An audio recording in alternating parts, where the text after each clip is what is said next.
The Thunder could end up regretting this signing that they made in the 2024 offseason, as it was quite a bit of an overpay is what some fans are saying. Some executives have also said that, reporters, some analytics people have also said that as well.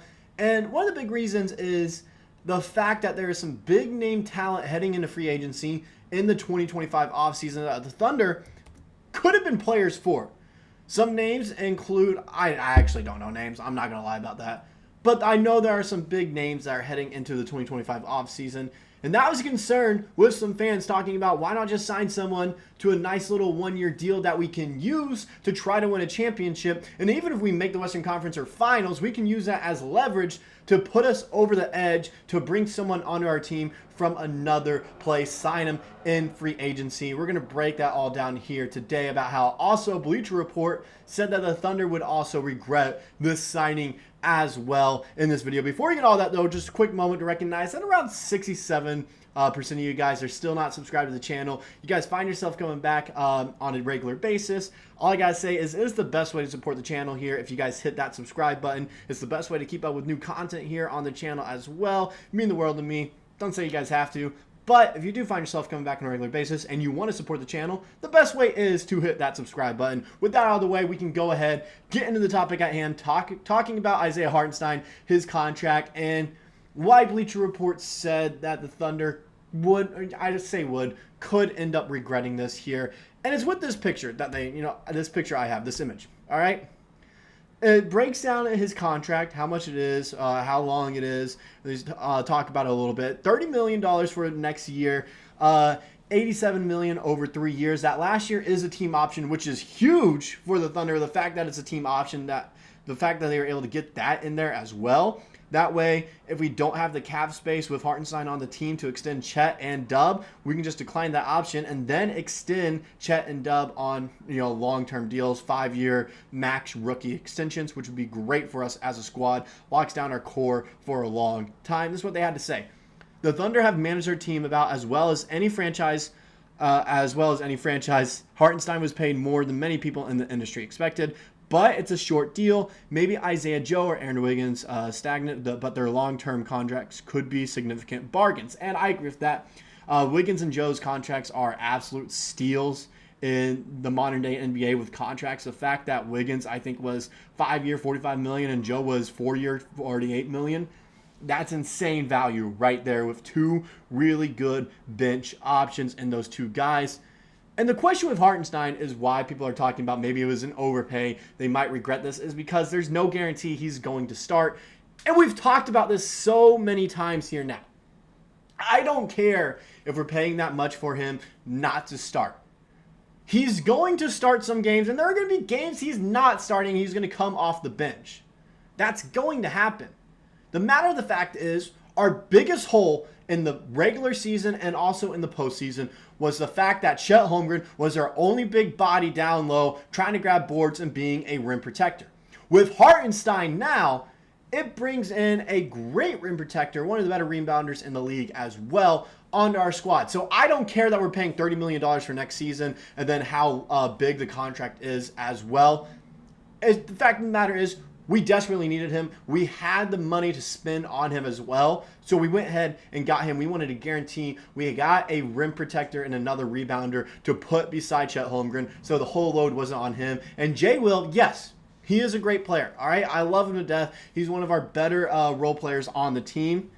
He doesn't have the size to compete down low, rebounding and rim protection wise. He's great at drawing charges. His IQ's off the charts. He passes well for his size as well. He has a nice little shot.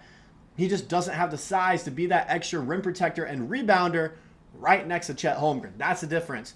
We desperately needed a 7-foot-plus guy on the squad, and that's what we get in Isaiah Hartenstein, who is 7 foot tall. Now, Ryan Stiles also had some thoughts about this Bleacher Report thing as well. This is what he had to say, just the whole article kind of. The Thunder kicked off the offseason by shipping former number 6 overall pick Josh Giddey to the Windy City for a fresh start, receiving Alex Caruso in return. The two-time All-Defensive member and NBA champion fits Mark Daigneault's identity perfectly, and it was a move that is largely considered a win-win for each player. Sam Presti and company didn't stop there. With top 5 in the league cap space, Oklahoma City dipped into the free agent market for the first time as a franchise, landing a big ticket item in New York Knicks center Isaiah Hartenstein. OKC inked the center to a 3-year, $87 million deal with a team option in the final year, a hefty price tag, but a luxury the Thunder could uniquely afford with such a talented young core under team-friendly packs. And that is what I think makes this deal something that the Thunder would not end up regretting. It wouldn't be, it wouldn't spell disaster for this team in any shape or form or way. It's just the fact that it is a short-term deal, as he mentions there at the bottom of the text. That's what makes the deal so great. If it was a 3-year guaranteed deal, then I would have some concern because there's no guarantee now. We have the cap space to extend Dub and Chet to rookie max extensions, especially since they're probably going to go up in value as well in the next 2 years. They're already a hefty price tag right now in the league, so there's no guarantee it's going to stay the same value with how much players are now making, especially with Shai Gilgeous-Alexander Supermax coming into play in about 3 years, where he can make $80 million per season. Those are insane numbers. So getting him to this short-term deal where it's only 2 years guaranteed and that last year is a team option and not a player option is great. It's just the fact that we were able to pull that off that makes it such a good deal. And the final part of Rylan Stiles' article that he talks about it here, in reality, the regret meter should rest at 0. In Bleacher Report's article, I think they had it at like 3 or 4, which isn't high, I know. It was anywhere from 2 to 4, one of those two. Anywhere in there. So I know it's not high. And I agree with Rylan here. It should rest at 0.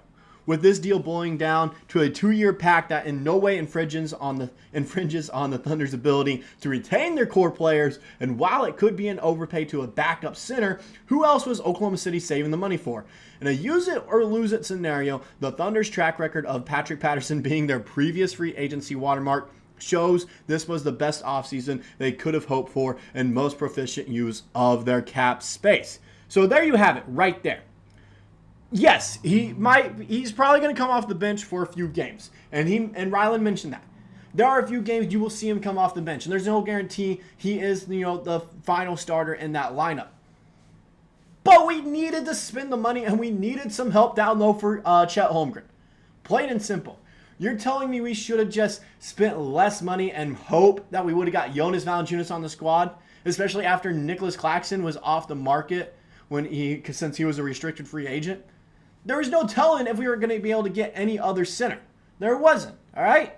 If Nicholas Claxton waited until he wasn't a restricted free agent after those moratorium days, maybe it would be different. Go after Claxton or, something else, someone that could have been a little bit cheaper than Isaiah Hartenstein. But seeing Claxton's deal, he clearly wanted long-term he wanted long-term availability on the team. All right, sustainability is the word I was looking for there. He wanted to be on the team for the long term. So did Jonas Valanciunas, inking a 3-year deal with no team or player option. Hartenstein, he wanted the bag. He wanted to get as much money as possible. He didn't care about the years. That's why he signed a 2-year deal, and the final 3rd year is a team option. That's what stands out to me. We had to spend the money, so we went ahead and did it. Plus, we can make trades in the regular season as well. If it's not panning out, I'm sure there is a rebuilding team looking to get rid of an older star that they don't have in their long-term plans that could benefit the Oklahoma City Thunder. The options like that still exist for us. So if it doesn't work out, you could always trade him. I think people are forgetting that. We're thinking like he is stuck with us for 2 years and we're paying this much for a guy that might be a backup for us in the entirety of his career. He might not start every single game. Who cares? I really don't care if he doesn't start. I don't.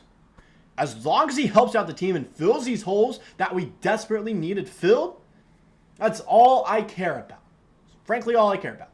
That's all I got for this video. Let me know what you guys personally think about the Isaiah Hartenstein signing. I know it's been in the books for quite a bit, but it's still a topic of discussion around the NBA as people keep saying it's an overpay. Do you guys think we should have tried to target someone else and keep some money and sign another free agent? Or are you fine with us spending all this money on Isaiah Hartenstein? Let me know down in the comment section below, and I'll see you guys in the next video.